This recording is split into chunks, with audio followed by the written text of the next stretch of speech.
Hi everyone, my name is Monica Taylor, and I'm here today to share with you a card I created using one of the Inventor stamp sets from the Stampers Anonymous Tim Holtz collection.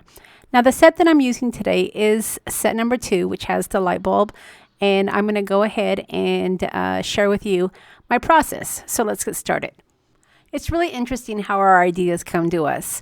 This idea actually came to me after I created a card using the typewriter set, which is the set number 1.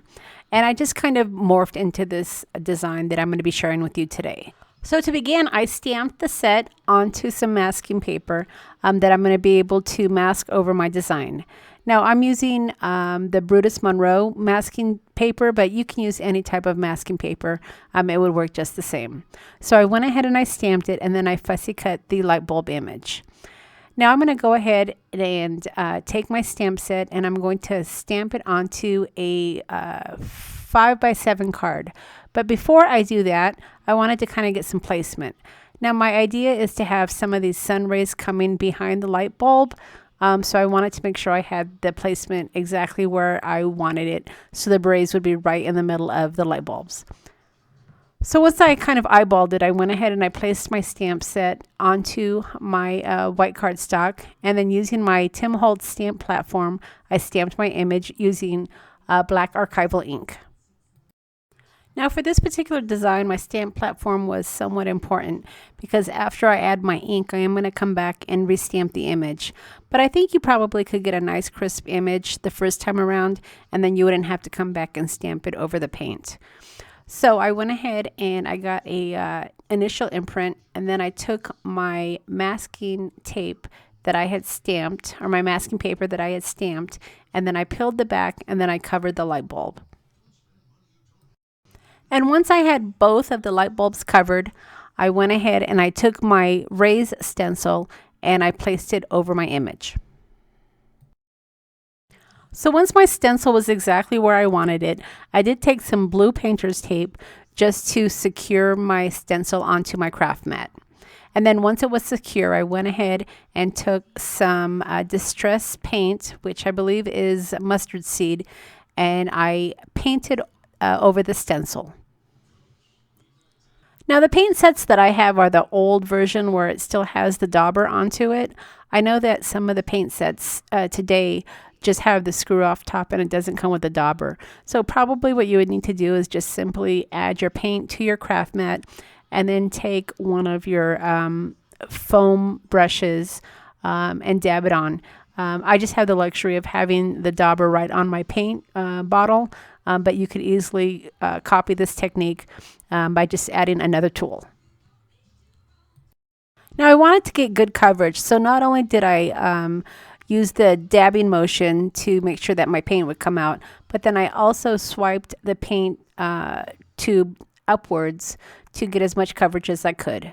Now I didn't want to slide my paint downward because there are some edges to this particular stencil because it does have some distressed areas, and I didn't want my dauber to get caught in the stencil. So I made sure when I was working with the dauber, I was swiping up. And then once I had nice coverage, I did take my heating tool to dry my paint because I am going to stamp it one more time. Alright, so once my paint was completely dry, I went ahead and I removed my masking paper to reveal my light bulb. And as we anticipated, the light bulb didn't get any of that paint on it, so it's a clear, crisp image. But I did want to go back and add one more stamp on this card just because I wanted the black to be a little bit more crisp. And this is where I said if you didn't have the stamping platform, you probably want to just make sure you have nice, crisp stamping before you do the paint, because it will be probably impossible to come back and stamp it a second time after you add the paint to get it lined up exactly. Any type of stamping platform would work though. If you have your Tim Holtz one like I'm using here, or even your Misty, would work great. But again, if you don't have the stamping tool, then just make sure you have a nice crisp image before you add your paint. All right, so this is where it gets a little bit different than the idea I had originally. So the typewriter stamped card that I created, I actually stamped the rays over the typewriter, and I just wanted to take it to the next level. So that's where I decided, or I had the idea, to add the masking over the light bulbs. But then I wanted to add the masking part, the negative part, I guess is what you would call it. I wanted to add that around the image of the light bulb, because I'm going to add some foil, and I didn't want the foil to get on the card. I just wanted it to be right in the light bulb. So I wanted to add some masking around the base of the card. Now before I added the foil, I am adding some adhesive rub-on from Prima, and this is just a design that has some marks, and I thought it looked somewhat like rays you might see in a light bulb, and because it is going to be metallic that I'm adding, I thought it would be a nice addition. Now I suppose if you didn't want to go through the hassle of having to mask around your light bulb, what you probably could do is just stamp your light bulb, add your adhesive rub-on, and then add your foil sheet, and then fussy cut the light bulb. But I really wanted a flat image, and that's why I'm going through the trouble of actually adding the masking around my light bulbs. So after I added my adhesive rub-on, I went ahead and I took a tool just to push down the adhesive and make sure it would stick to my paper. And then I simply pulled off the plastic backing to the adhesive rub-on. So now that I had a sticky surface, it was time to add my foil sheets. And I decided to go with the copper color of the foiling sheet. Now this foil sheet is really easy to use if you've never used these before. You simply just pick your color, place your foil with the metallic side up, and then simply rub it to get it caught up on the adhesive. Now there is a popsicle tool that comes with the foil, but I find I can just simply rub it with my finger and it works just fine. If I use a popsicle stick, I might tear my foil, and I really didn't want to take the chance.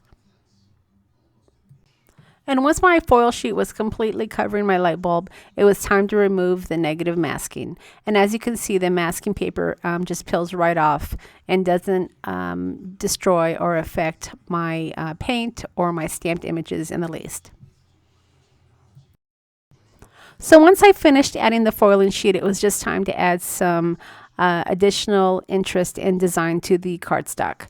So I decided to pull out some of my washi tape, and this pack that I'm working with is called Elementary. It's one of the newer packs of the Tim Holtz washi tape, and I'm just using one of the pieces from that set.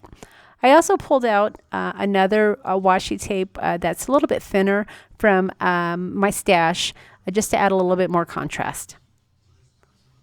So I added a couple of the contrasting washi tape pieces to the bottom of the cardstock, and then I added a full strip to the top. And then I felt that I just needed to add one more element. Now I did pick up the Adornment Foundry metal elements from the Tim Holtz collection in my last purchase from Scrapbook.com, and there was one metal element in there that was it was a metal tag, and it had numbers, and it said electrical. And I thought that that metal tag would be perfect for this light bulb card. So whenever I'm adding metal elements to my greeting cards, I do like to have a couple of layers of cardstock. So I did trim off 1/4 of an inch on the top portion and the side portion of my card, and then I did mat it onto some craft cardstock just to give it a little bit more strength. But before adhering the cardstock to my craft paper, I did want to add some black distress crayon to the edges just to give it a little bit more pop. And also I really like the way that the black smears on the edges just to make the card look a little bit more grungy. Alright, so once I was finished adding my black distress crayon, I did adhere my white card panel onto the craft cardstock using my ATG gun. Now, one thing I found about this particular metal tag is the holes on the side were a little bit bigger than my typical brads that I would use. So I decided that I would need to use something else to adhere and hold my tag. And this is where I had the idea of using twine. But when you use twine behind your metal tag, it does lift it a little bit.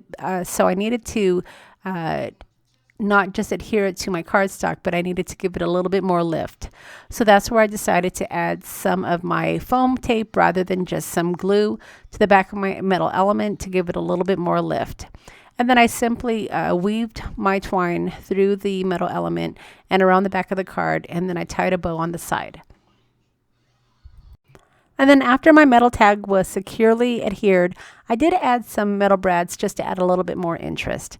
I added one of the metal brads to the left light bulb on the side like a switch, and then I added 4 brads on each corner of the cardstock. So for your convenience, I will leave a list of all the products that I've used to create the card, along with the links to the shop. Over the next few weeks, I will be creating cards using the other stamps that come in the Inventor stamp set number 1 and number 2. And you can find those videos over on my personal YouTube channel, which is linked below. Also, if you haven't subscribed to my personal YouTube channel, I would sure appreciate you checking it out and subscribing if you think you'd like to see more videos like these. If you've enjoyed the video, I would sure appreciate a thumbs up, and leave me a comment. Let me know what you thought about my technique.